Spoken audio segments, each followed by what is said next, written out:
Good evening, ladies and gentlemen, and whiskey snobs of all ages. This is the Mad Mix Not Cheap Whiskey Review number 37, I believe. I believe it's number 37. I'll get it right in the title card. um, on the bed tonight, we've got the Balvenie 14-year-old Caribbean cask. I got this a while back. Now, I'm a big fan of the Balvenie 12, the double wood. I believe it shows Balvenie's, distillery characteristics off the best out of all of their lineup. Uh, I believe the 12-year-old is like a 65, 66, $67 bottle. This is considerably more. It's about a 70, 76, $79 bottle, depending on where you get it. I got it up in Maine. I believe it's about 76, 77 bucks, somewhere up in there. I had quite a bit of it when I was up there, and I don't want to say that I was unimpressed because I do like Balvenie, but I was also drinking. I had gotten the Oban the Oban 14, the Oban Distillers Edition, and I had gotten one more really good bottle when I was up there too.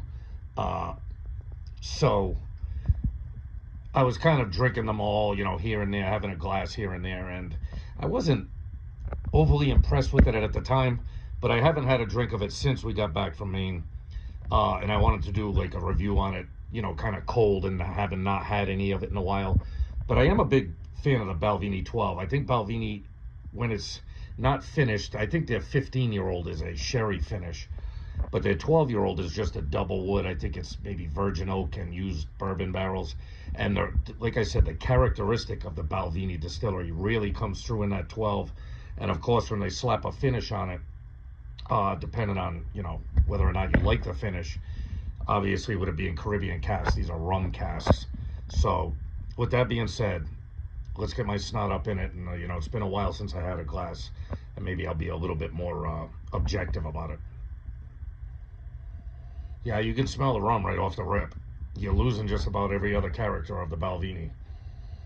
Maybe you get to hints of malt. Yeah, I'm getting a little bit of the malt too, but you get a hint of the malt and just a blast of sweetness.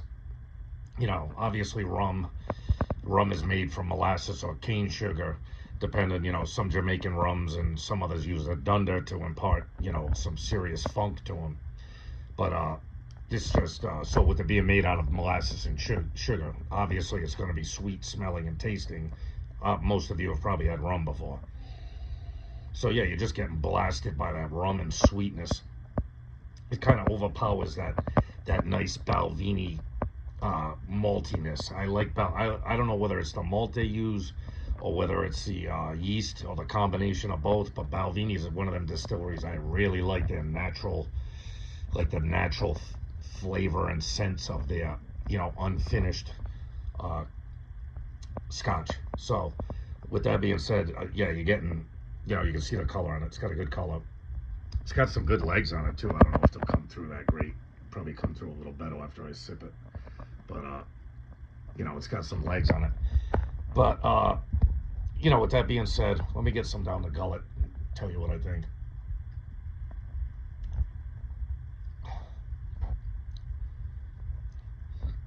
Yeah, that rum finish really masks what I like best about Balvenie. I think it takes. Yeah, let me spend one more sip with it, but I think I'm falling back to what my opinion of it was before.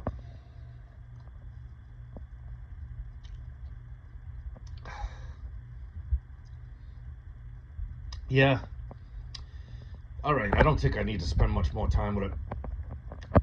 Right up front, it's the Balvenie has lost all its character. If you want to try a Balvenie, I'd start with the 12. You'll get a good taste of it. Now, if you're into rum finished, I've had a couple, and I have had an Irish.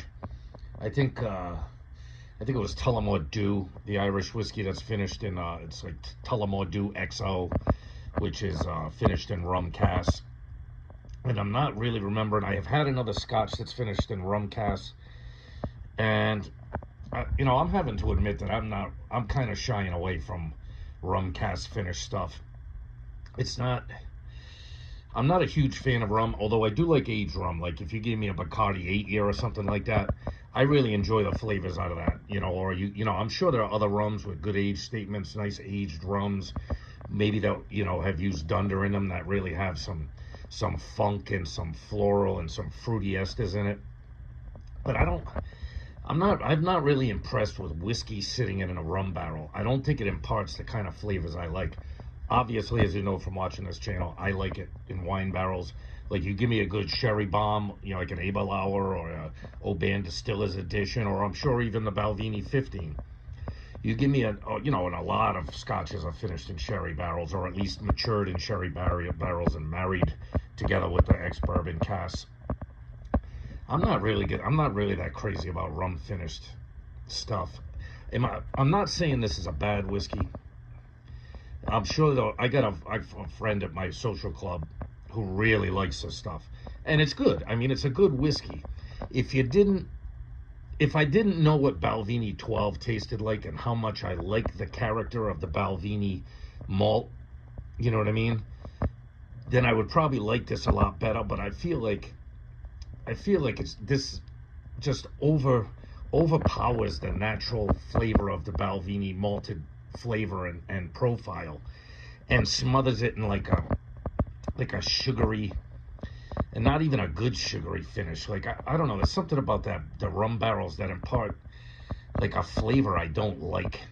You know, and it's not just the sweetness. It must be like the residual, you know, rum in the wood.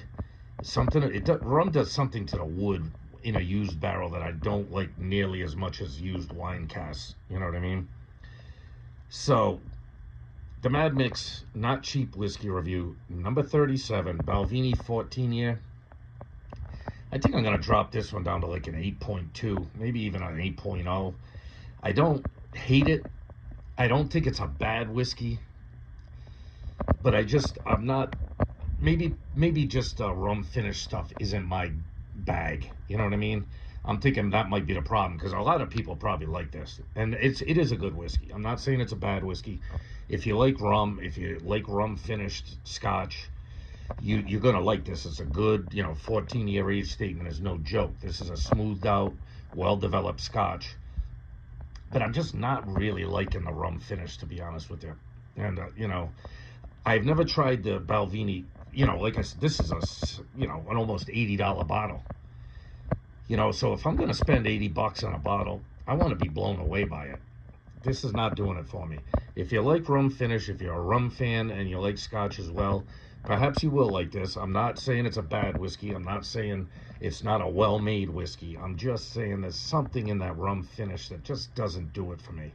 And at $80 a bottle, you know, if you want me to buy you a bottle again, that's just not going to cut it. You know what I mean? So perhaps someday I'll get the 15 of the Balvenie. You're talking about $100 bottle now. You're talking a 90-something, almost $100 bottle. So I'm not sure that I'm going to be pulling the trigger on the Balvenie 15 anytime soon.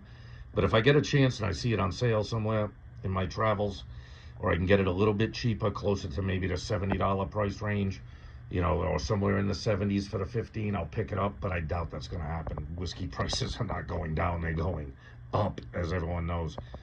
So with that being said, I can't say I don't recommend it. But like I said a couple times, I'm not saying it's not a good whiskey. I think what I'm trying to say is it's just not my bag. You know what I mean?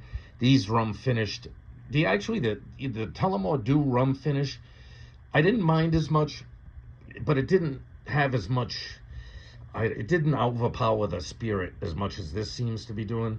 And of course, the Tullamore Dew rum finish, you know, you're talking about maybe less than a $30 bottle. So you're not getting punished financially by purchasing it.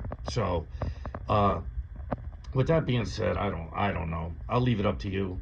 You know, if you see it and you like rum finish, you can give it a try.